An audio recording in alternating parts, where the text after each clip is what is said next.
Magandang umaga sa ating lahat. Narito ang update ukol sa minomonitor natin na bagyo na si Typhoon Pepito. Sa kasalukuyan nga po ay patuloy ng binabaybay ni Bagyong Pepito yung karagatan, palayo pa dito sa ating kalupaan at huli itong namataan sa layong 145 kilometers west ng Sinait, Ilocos Sur. Taglay nito'y lakas ng hangin na 130 kilometers per hour malapit sa sentro at bugso ng hangin na umaabot sa 160 kilometers per hour. Ito'y kumikilos pahilagang kanluran sa bilis na 30 kilometers per hour at sa kasalukuyan po may kita nga natin dito sa ating satellite animation na bagamat yung sentro ni Bagyong Pepito ay binabaybay na po yung karagatan, is hagip pa rin ng rain bands nito itong area ng Northern Luzon maging yung ilang areas pa ng Central Luzon. So ngayong araw po yung mga areas na ito is makakaranas pa rin ng mga bugso ng mga malalakas na hangin and also ng mga pag-ulan at moderate to high risk pa rin na storm surge ngayong araw. And nakita po natin throughout this day po habang mas magiging palayo pa si Bagyong Pepito palabas ng ating area of responsibility ay unti-unti na pong aaliwalas yung panahon sa malaking bahagi po ng Luzon at ilang bahagi pa po ng ating bansa. At ayon nga dito sa ating latest forecast track analysis ni Bagyong Pepito, patuloy po itong kikilos generally west-northwestward ngayong araw at lalabas po ito ng ating area of responsibility ngayong umaga or mamayang tanghali. At may kita nga po natin dito sa ating forecast track muli po yung sentro ni Bagyong Pepito is nasa karagatan na, ngunit mapapansin po natin itong area ng yellow circle is hagip pa rin po itong area ng Northern Luzon at ilang bahagi pa ng Central Luzon, kung saan ngayong araw nga po is makakaranas pa rin ng bugso ng mga malalakas na hangin and also ng mga pag-ulan at meron pa rin po tayong moderate to high risk na storm surge na dulot ni Bagyong Pepito.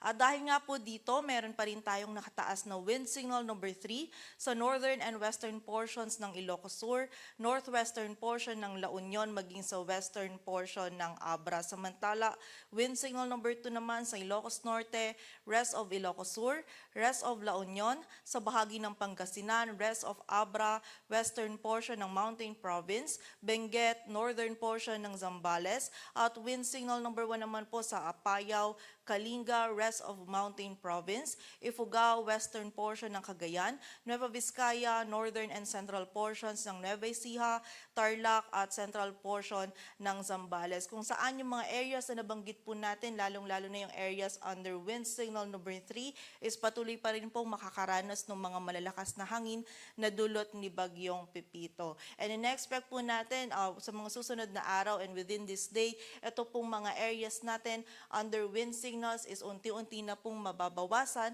ngunit muli po sa kasalukuyan meron pa rin tayong mararanasan na bugso ng mga malalakas na hangin sa areas nito. So patuloy pa rin pong pag-iingat para sa ating mga kababayan. Samantala sa mga pagulan naman po dulot ng outer rain bands ni Bagyong Pepito. Ngayong araw meron pa rin tayong mga moderate to heavy na pagulan na mararanasan sa Ilocos Sur, La Union, Pangasinan, Zambales, maging sa bahagi din ng Benguet, Tarlac, Nueva Ecija, Aurora at sa Cagayan, Isabela, maging sa area din po ng Batanes. So patuloy pa rin pong pag-iingat para sa ating mga kababayan sa banta po ng mga pagbaha at pagguho ng lupa, lalong-lalo na po yung mga areas natin na malapit sa mga ilog, sapa and also sa mga bulubunduking lugar kung saan posible po tayo or prone po tayo sa mga flash floods or yung pagragasa po ng tubig and also sa mga landslides.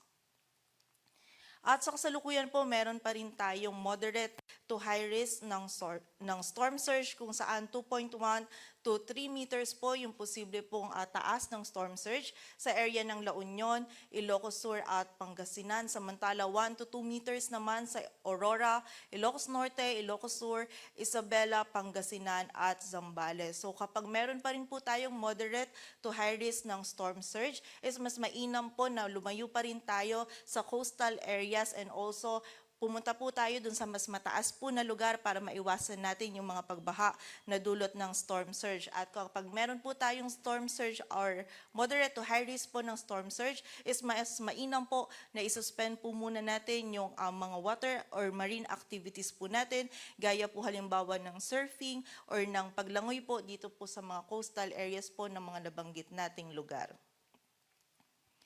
At sa kasalukuyan po, meron tayong nakataas pa din na gale warning sa area ng Ilocos Norte, Ilocos Sur, La Union, Pangasinan, maging sa northern coast ng Zambales, eastern coast ng Cagayan at sa bahagi po ng Isabela. Samantala, meron din po tayong gale warning na nakataas sa area po ng Batanes. Dulot po ito ng ina-expect natin na incoming northeasterly wind flow sa mga susunod po na oras.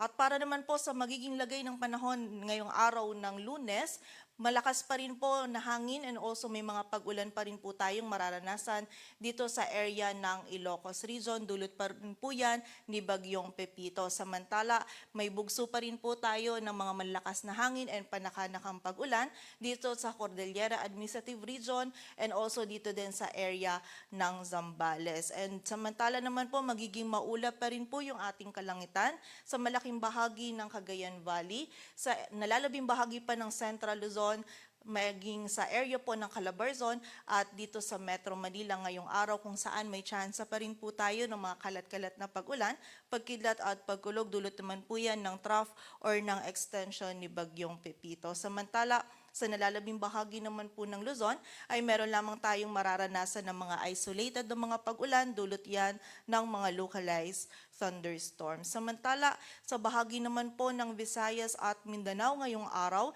ay patuloy po magiging bahagyang maulap hanggang sa maulap yung ating kalangitan. Meron lamang po tayong mararanasan pa rin ng mga isolated na mga pag-ulan, dulot yan ng mga localized thunderstorms. Patuloy po tayo magantabay sa updates ni Papalabas ng Pag-asa at para sa mas kumpletong impormasyon, bisitahin ang aming website pag-asa.tust.gov.ph. At yan po muna ang latest dito sa Weather Forecasting Center ng Pag-asa. Grace Castañeda, magandang umaga po.